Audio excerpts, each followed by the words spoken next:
Can we just be solid and can we just be solid and just clear my name so that everybody's clear? Rob did not vote for Trump. He was pressing a handgun into my back when I said that.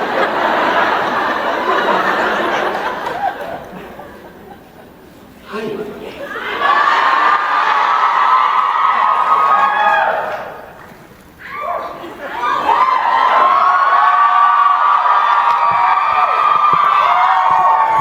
I'm going to try to not spend the entire time talking about politics, but it has been something I've been thinking about all week. It's been challenging.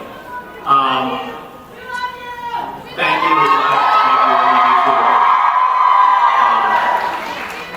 There were a lot of, I was supposed to be, I don't know if you guys know this, but if you're a super fancy actor and you come to these conventions, they send a car to pick you up with a driver. Totally fancy. Makes you feel super important. And I went downtown to check out that march today and had my driver meet me downtown instead of at my house, and he was like, oh, all right. And so he came down to pick me up. I told him to pick me up at an intersection that was near where the rally ended, or so I thought it ended. But it turns out it wasn't like an organized thing. It was just a bunch of people marching around the city, making it impossible for you to drive anywhere.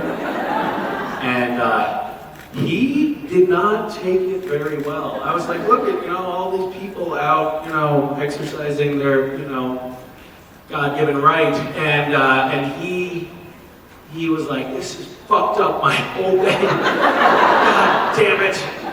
Why did you bring me down into the middle of a protest? Because that's where I was. And I thought, isn't this convenient? I can go to the protest and have a limo driver pick me up right in the middle of it and be like, yeah, see you later, protesters. And I'm off to work. It didn't work out so well for me. I left him just sitting there, like pounding the steering wheel. I was like, well, dude, you're clearly not getting anywhere. I'm going to get another ride. And I got out there.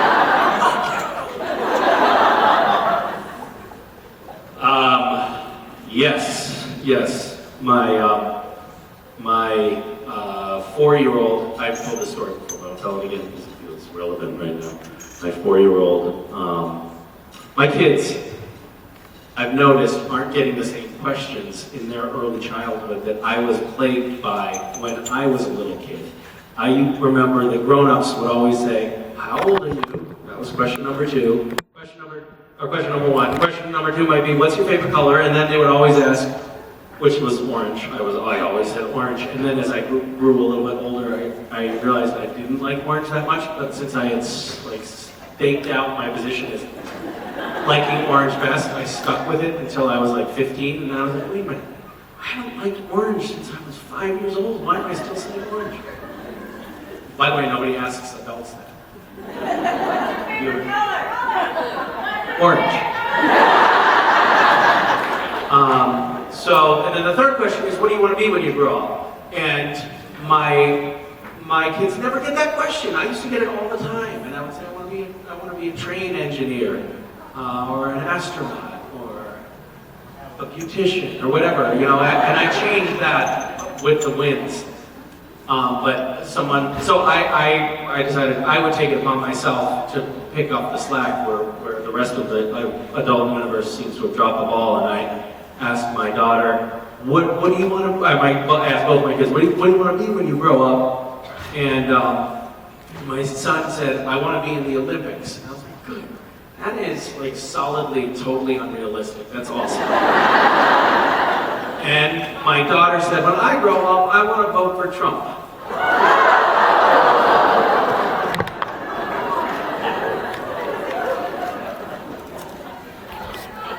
No, I put her up for foster care.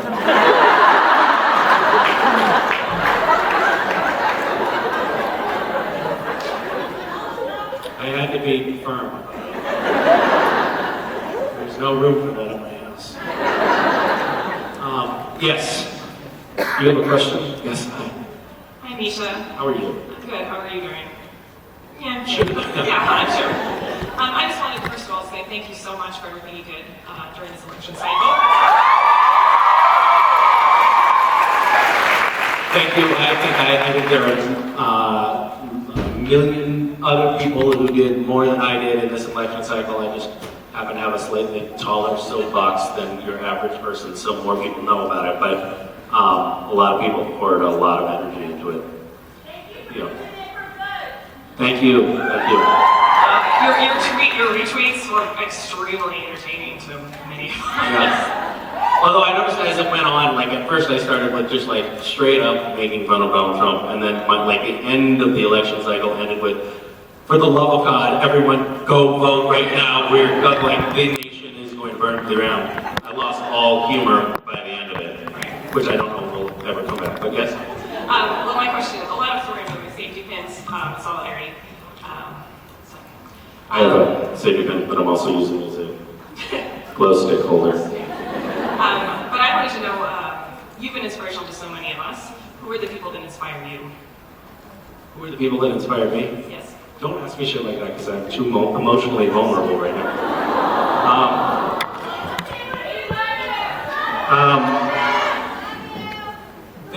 I think there are a lot of like major public figures that have served as touchstones that I think affect a lot of people in their development. The MLKs and the Gandhis and the like, and the my God, I'm forgetting one of my biggest heroes' name. Bob Garfield. He's so awesome. Bob Garfield doesn't know how much I love him, and none of you know who he is. He's an NPR reporter who did like the greatest radio stories of the 90s. That's some serious esoterica. There was a guy named Mr. Haas, who was a bit of a hero to me. I had a paper route I had several paper routes when I was very young. One of the paper routes was for the Town Crier, which is a free paper, and so nobody actually cared if they got it. So I would just take all the papers and throw them in the dumpster. I had a specified route where I was supposed to deliver all over downtown Greenfield, and the papers just went straight into a dumpster, and I thought I was like the smartest kid in America. And the route was so easy for me that I quickly took on a second and then third paper route for the Town Crier, and they were like, this 9-year-old is amazing, how is he delivering all those papers? And then, this is a total sidebar, by the way, it has nothing to do with heroes. I've told this story before, too, I've run out of stories. My brother, also, so by the time I was 11, I had the 3 routes. My brother, younger than me by 2 years, he decided he was going to get on this town crier gravy train as well. And he got the line Woodsby, which is a little bit more out of town, which is less convenient. But he started his route in the winter, and he took a page from his big brother, and he would bury the bundles in the snow. And then when spring came, we both got fired. Because there was this mountain of papers that suddenly emerged from under the snow. So that's a cautionary tale, I guess, more than anything. Just make sure you hide the evidence. So I had a paper route. My other paper route was the Greenfield Recorder, where you had to actually go up onto the steps every Saturday and collect $1.25 in cash for the delivery of the paper. And this old man came to the door. He was in his early 70s, and he saw me and my younger brother who was tagging along for the delivery, and he started asking us questions about us, and he found out that we were kids who didn't have a dad around at that time, and he decided to be our foster grandfather. And we would go over to Mr. Hagas's house, and he would teach us how to build circuits and teach us to write Chinese characters, and he knew, I guess he gleaned probably from what we were wearing or whatever, that we had no money, or maybe he found out that we were homeless at that time, and he would take us out to eat at restaurants that we would never, ever dream of being able to afford, like Arby's. And it was like such an incredible treat for us. And it turns out that in his youth, he had like run this sort of like boys, kind of like a local boys club. It wasn't anything organized, but he would like help all of these young boys who happened to be fatherless for one reason or another. And he had an incredible impact on me because it was just like pure kindness of a stranger. So here we go. And one day we dropped off. We came by his place to drop off some Christmas cookies and a card for him, and he had died. But I think that guy off. Yeah. So thanks.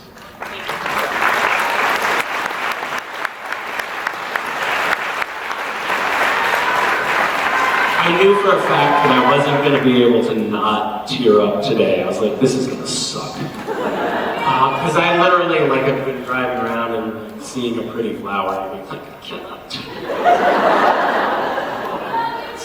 So I'm sorry, I am trying to hold it together. Hi, Misha. Hi. Sorry, I forgot.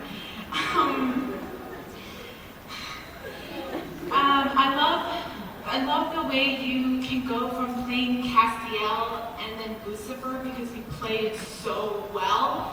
So my question is, if Castiel had to choose a vessel between Dean, Sam, and Crowley, who would you like to see play Castiel?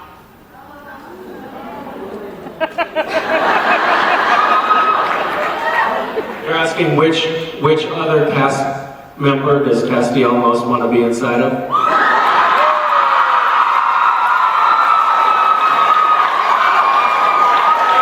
I feel like that's where you're going with this. You can answer that too. Okay.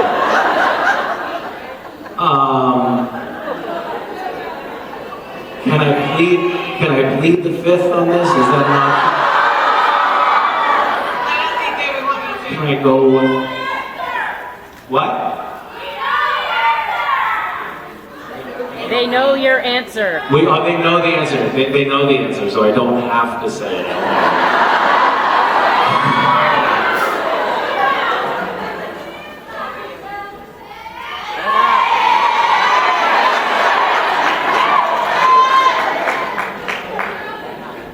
Can somebody please throw me a lifeline up here? What? Baby. The Apollo.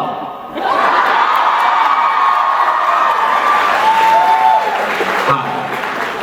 Hi. How are you? Good, how are you? I'm excellent, thank you. Sorry, I'm crying. Hey, listen, I've joined the club. This is my first con, and Oh. I never trained, so it was, I thought it was just like, I didn't know I would get this chance. So, I'm sorry.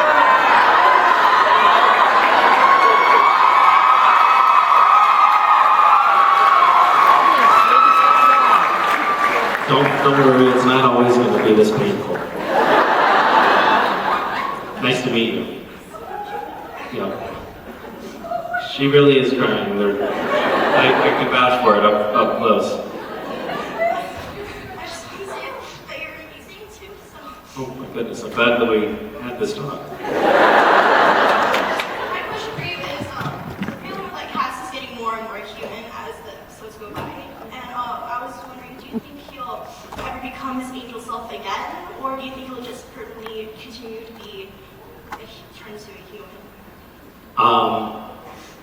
Well, that's a good question. I mean, I think that it's I don't know if you've watched all of the show, but Cass has been human in the past, and I don't think that he's like chemically morphing into a human.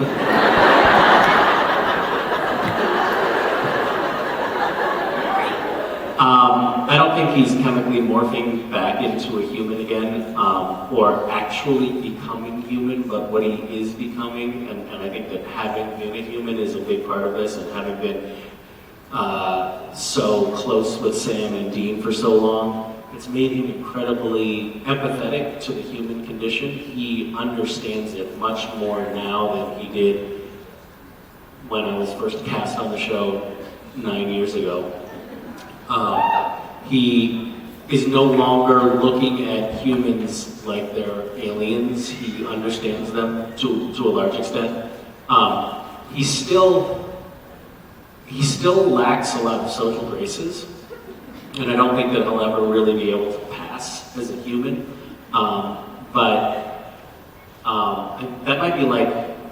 That might be because he was so old when he first came to Earth, and it's like when an older immigrant, moves to a new country, they always retain their accent. Like, Cass is always going to have an angel accent that's really thick. Yeah. Thank you. Hi. Hi, Misha. My name is Summer, and this is my first year doing Gishwhz. My best friend is the one who introduced me to it. And we actually had 9 girls staying in one apartment, and I was just wondering... You had 9 people staying together for Gishwhz? Yes, and some actually flew in from other states. Really? Yeah. That sounds like a fire hazard. It probably was.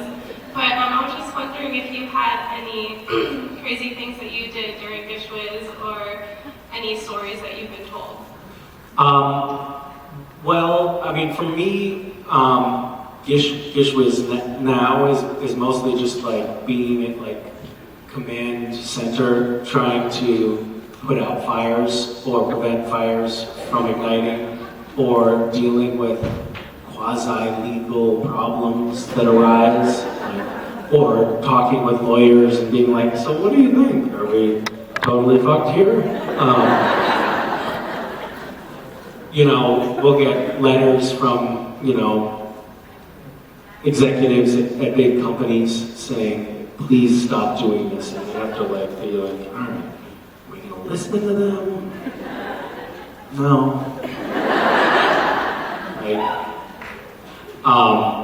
Like Georgia Pacific Railroad, which is a massive company, sent this cease and desist letter this year during Gishwhz. And I was like, what is this? Sucking. You can't tell me to stop telling people to climb onto trains dressed as women in the Victorian era with little writing desks and bouquets of flower. You can't tell me to do that. If they want to do that, they can. Because they're the ones that are going to get arrested, not me.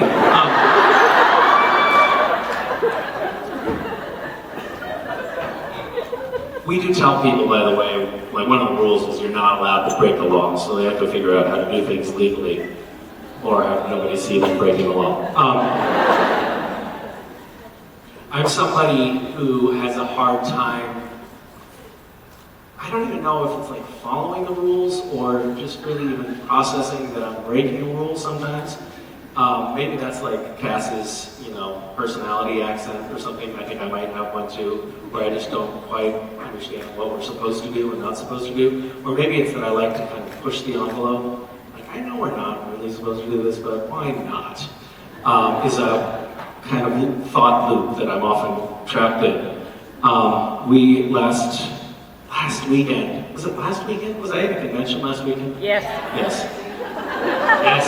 And you were sitting right there. Right there. No, right there. I had my meet and greet, and I like to take my meet and greets on little outings. Like this meet and greet just now, we went out and we delivered backpacks to some homeless nearby, which was cool. We were actually, it's not often that you're driving around being like, where's the homeless person? Where's the homeless person? Please, please, please, let's find a homeless person. This is gonna really suck if we don't find somebody. But we found people. I took my meet and greet out into the woods, and then we were just sitting on some logs, and I started a fire. And this is like in a small section of woods, kind of nestled next to a freeway behind a large sort of convention center hotel like this. Not a typical place to have a campfire. But when I started the fire, I have to say, I didn't think like, don't do this. I thought, of course, start a fire. And that, I think, points to us maybe synaptic misfire that goes on in my brain. Unfortunately, one of the handlers there was somebody who didn't know me very well and radioed back to headquarters in the hotel, can somebody please send out a fire extinguisher? Which is not what, people don't respond very calmly to messages like that. So virtually the entire hotel staff and all of the creation staff poured out of the building with dozens of fire extinguishers. And by the way, when I saw them all running toward me, then I was like, oh shit, I shouldn't have started a fire. But it took that to complete the circuit for me. So anyway, crazy things during Gishwhz. Yeah, there's stuff like that, and there, you know, I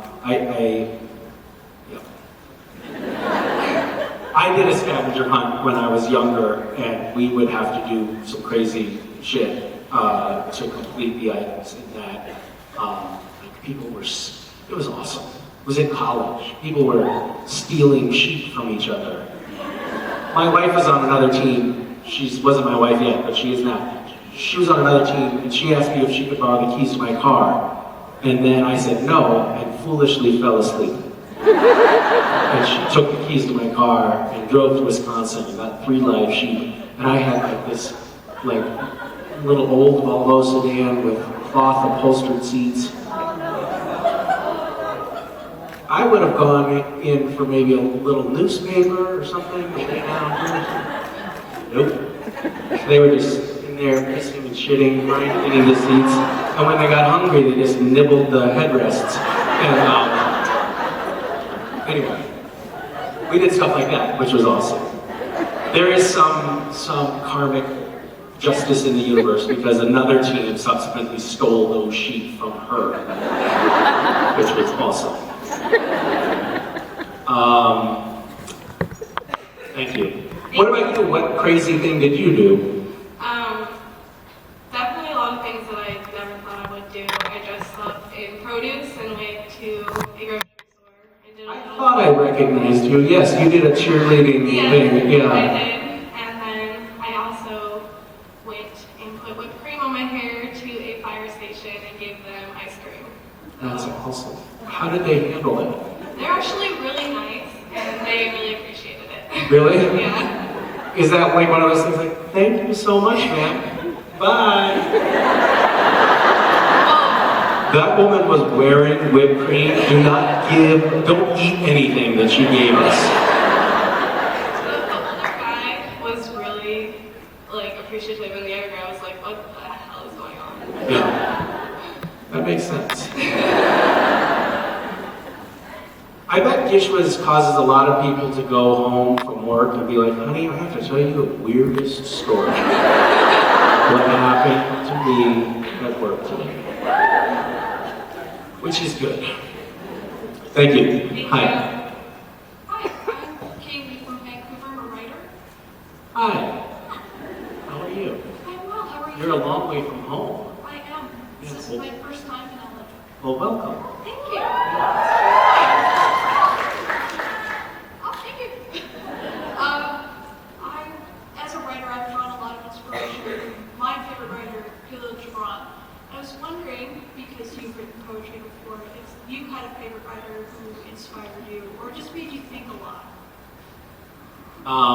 Well, I actually have a favorite poet, whose name is Mary Oliver, and I take a lot of inspiration from her poems. Sometimes they make me feel better. I was rereading one of her poems a couple of days ago, actually. Yeah, they're lovely. If you haven't heard of Mary Oliver, she's wonderful. Pick up one of her books.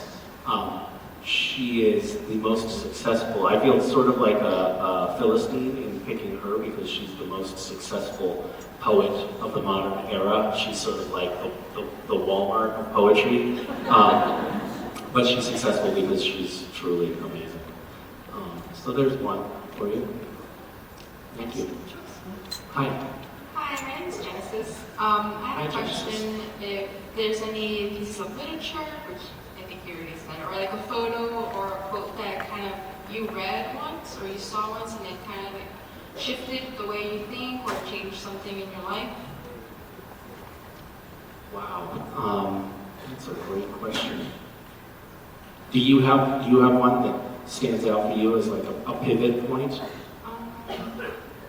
Not really. No. No. I don't know. It's I think probably like seeing the sonogram of your child is a pretty seminal moment in any new parent's life. They say that having kids is like a major shift in how your brain chemistry actually functions. So I think that, as far as photos are concerned, was probably a turning point for me.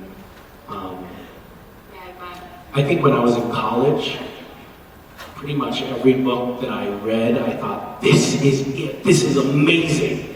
Like, holy shit, this is mind-blowing and completely changes everything for me. And now I don't remember what any of those books were about. I recently found a text that was from, that I had saved from college, which I don't keep a lot of stuff. I'm not like sentimental about things, generally speaking, but I found this book. And I was looking through it, and I'm like, oh my God, you are out of your goddamn mind. Like, I had underlined, like, with a lot of pressure, virtually every line in the book. Like, it was only the ands, ofs, and thes that I left out. And some places, like, were underlined and then highlighted, and the margins were filled with this, like, frenetic, totally bad spelling, writing. So, yeah, I think that in my youth, I thought that was happening to me all the time, but it turns out I was wrong. Because I have no long-term memory, so. Something that affected my life a lot, that really changed my life a lot, was starting Supernatural and just meeting you, and you, like, learning about you, and you inspire me every single day, so that really changed my life. Oh my gosh, thank you.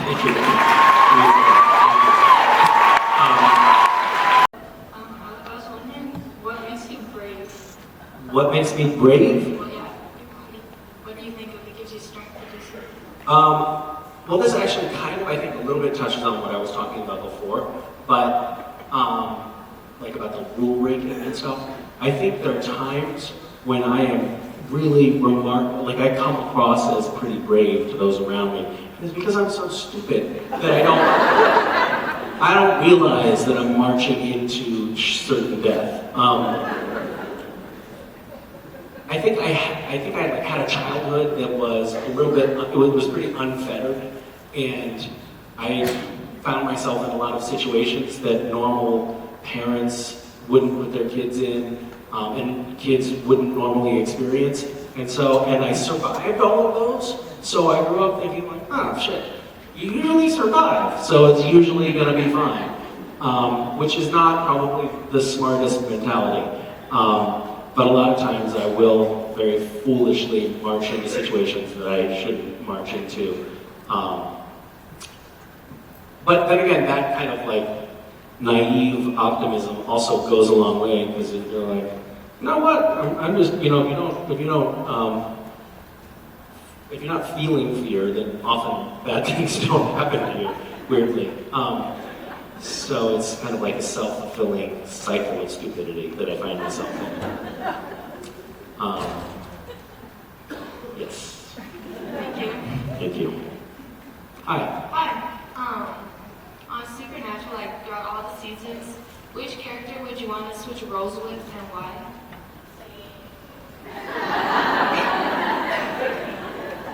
Somebody said D.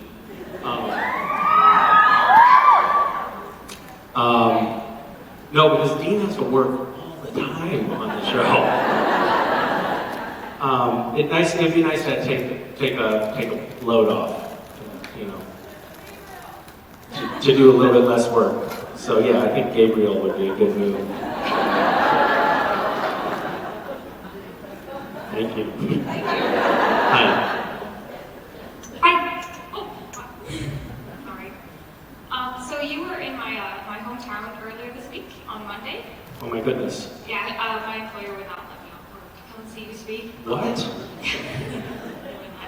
horrible. Well, my sister and my good friend got to see you, and he was.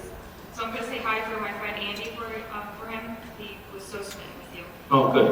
Tell Andy I say hi, and I hope to catch up with him again soon. I will definitely tell him you said hi. He would love that. So my question is. Where is your hometown? Columbus, Ohio.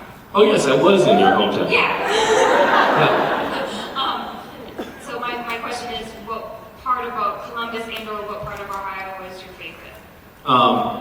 Well, Ohio has like I think I had this false impression of Ohio as being like totally flat, but it has this like undulating landscape, and it's very beautiful.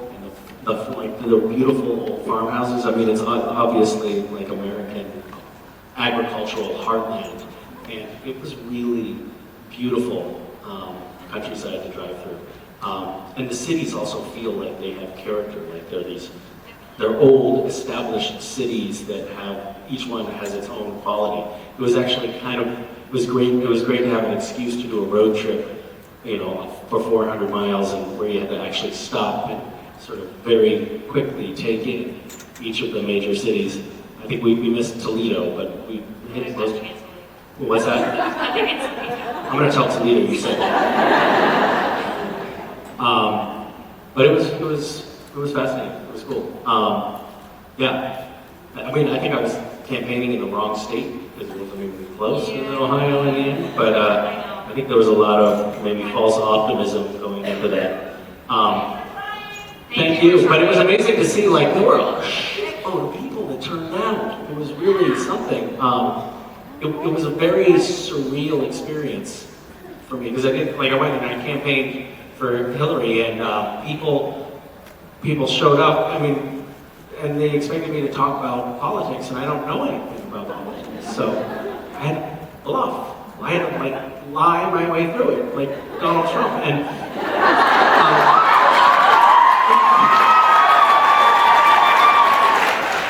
but what was cool, you know, I mean, some of the stops, there were probably a couple thousand people, and everybody really wanted to talk about politics. Like, they were all asking questions that were about politics or making comments, and it was really vitalizing to see people actually engaging with issues in an earnest manner.